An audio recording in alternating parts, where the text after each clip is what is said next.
Lance stepped back from the autopsy table and nodded to Kyle, who was assisting him. "You able to finish?" "Yeah, I'll get him back in the drawer. What's next?" Kyle asked. Lance rolled his shoulders. It was only around 10 in the morning, but he already felt as if he'd put in a full day. "I'm supposed to sit in on interviews with Sam. Go ahead and have a long lunch. We'll be at least a couple of hours. Bet you'll be happy when we finally get someone to work the front desk and you can have Carrie back." Kyle focused on the body as he spoke. "I don't mind working with you, but it will be nice to have Carrie assisting again instead of having to work the front desk. We shouldn't be using our intern as an assistant.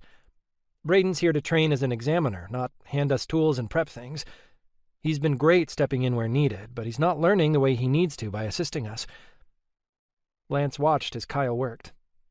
"Hopefully we'll hire someone in the next day or two." Kyle held up crossed-gloved fingers. "Someone who won't quit 2 weeks later." Lance agreed. They'd hired a young woman several weeks ago to replace their old receptionist, and she'd been amazing.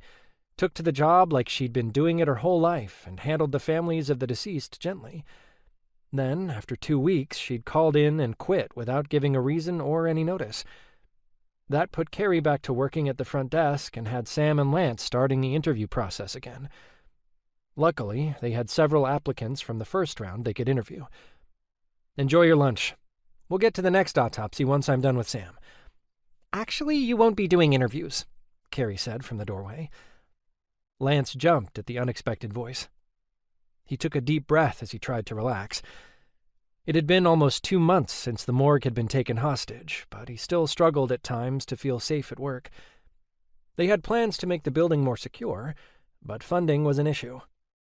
Sam was doing his best to get things underway, but he could only do so much on his own without the mayor and city council approving his plans. He turned to look at Carrie. "I won't?" "Nope, we just got a call for a pickup. Since Sam has to be here for the interviews, you get to do all the dirty work today." Carrie gave him a sympathetic look. Lance sighed. He hated going out to pick up bodies. He didn't like having to deal with upset families or crowds gathered around watching from a distance. It was part of his job, and he did it when it was needed, but he usually let Sam go out when it was possible. He didn't have a choice in this, so he nodded. "Do we know anything?"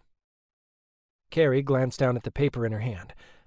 "Address is in a residential neighborhood. That's about all I can tell you." "Let me wash, then I'll head out. You coming with Kyle, or do I grab Braden?" Lance glanced back at him. "Take Braden. He needs the training and body pickups. I'll finish here and either take lunch or find something else to work on." Kyle smiled. "Have fun." "Thanks." Lance's voice was full of sarcasm as he walked over and took the paper from Carrie. Nothing about picking up bodies was fun. Though, maybe with his ability to see ghosts, it might be different. It wasn't often he saw the ghosts of the deceased when working, but it happened. Not that he'd be able to speak to the ghost or let on he was there. Very few people knew of his ability, and he planned on keeping it that way.